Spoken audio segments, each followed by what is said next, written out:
so happy to have you on my block.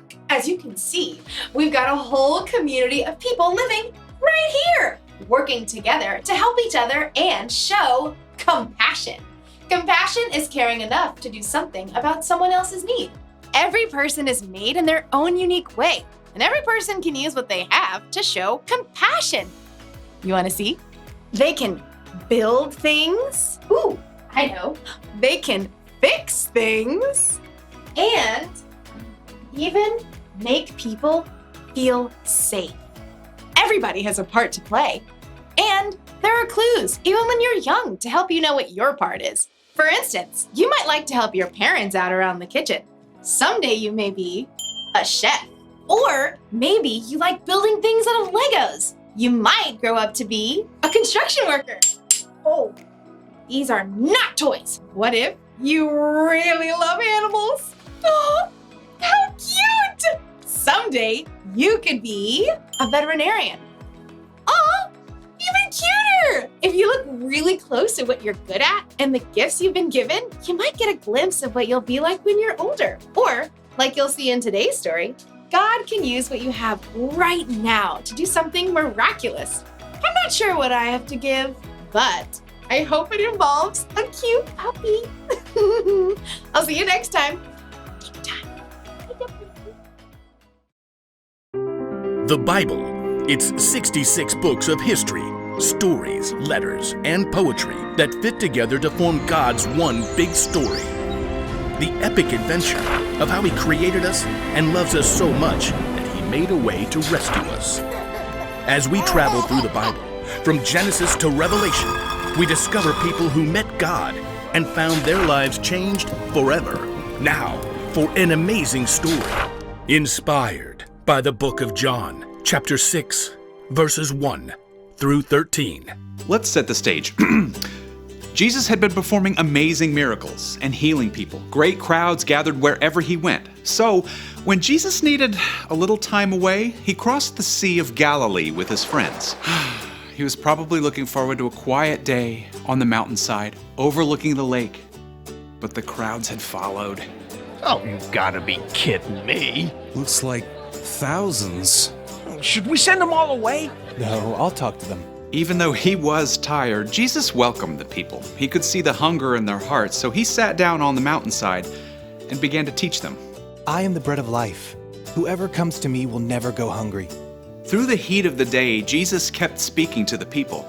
As the sun sank lower, though, people started getting restless. See, nobody planned to stay there the whole day, and everybody was getting hungry. Well, Jesus knew how He would provide a meal, but first, He spoke to His friend Philip. Where can we buy bread for all these people to eat? Philip's eyes widened as he looked down over the mountainside. There are thousands of people here. Even buying enough bread for everyone to have one bite would take more than half a year's pay. Feeding this crowd certainly seemed like an impossible job. Jesus' friends started to check around, trying to see if anyone at all had brought along some food. Now, imagine you are there, on that very same hillside. Early this morning, you heard footsteps and excited voices just outside your home. They say Jesus is heading for the lakeshore. Now, you had never seen Jesus, but you had heard a lot about Him, so you begged your mom to let you go along, please. Please, please, please. It's not far. And she said yes, which is pretty amazing, but she wouldn't let you run out the door unprepared. Here, I've wrapped up some bread and fish for you. Thanks, Mom.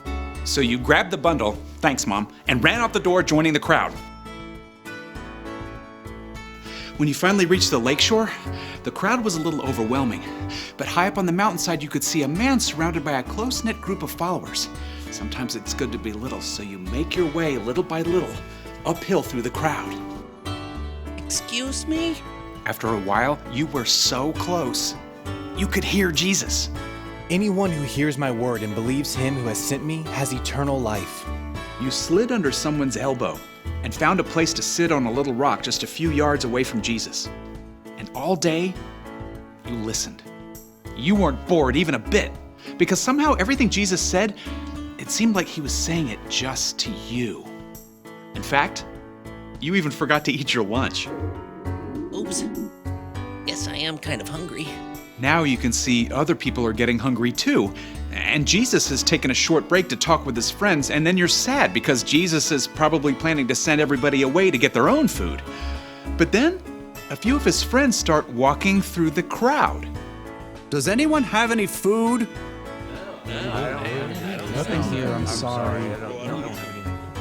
Oh, you really want your bread and fish at this point, but as tired and hungry as you are, you know Jesus has been working hard all day.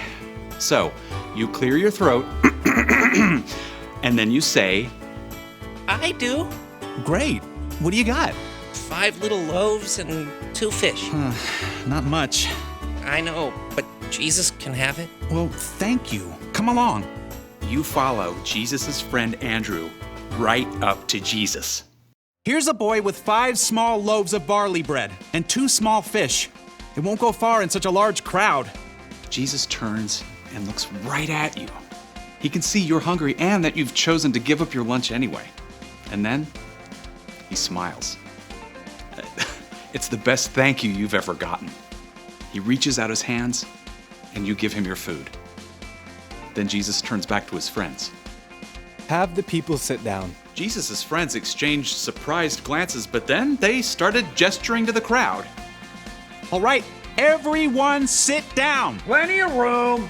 Like a slowly rolling wave from front to back, you see all the people sit down. Then, right beside you, Jesus takes your 5 small loaves of bread and 2 small fish, and he lifts them up to heaven. Father, thank you for this food you've given us. Then, Jesus takes the loaves and breaks them. He begins handing them out to his friends and to the people in the first rows on the ground. He does the same with the fish. You even get some of your own bread and fish back. Yum. You look around and you can see Jesus' friends still handing out pieces of fish and bread to the crowd. But this is way more than what I gave to Jesus. Soon, it seems like the entire crowd is eating dinner. Your own stomach is already full, and you still have bread and fish left over. As the people around you begin to finish their meals, Jesus calls his friends again. Gather the leftover pieces. Don't waste anything. You watch in amazement as Jesus' friends go through the crowd with large baskets. And sure enough, lots of people have extra bread and fish to drop inside. When the men finally return to Jesus, they've collected 12 full baskets of leftover fish and bread. That's impossible. But you know it happened because you saw it and because you've met Jesus. Nearby, a man exclaims, This must be the prophet who's supposed to come into the world. Now, you aren't sure exactly what that means, but you are sure that Jesus deeply cares for every single person on this hillside. And you're sure that he can take your small lunch to meet every single person's need.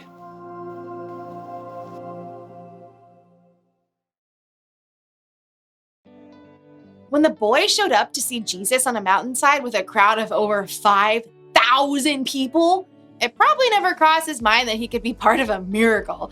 All he had to offer was 5 loaves of bread and 2 fish, and God used it to feed everyone. You never know what God's going to do when you use what you have to help others.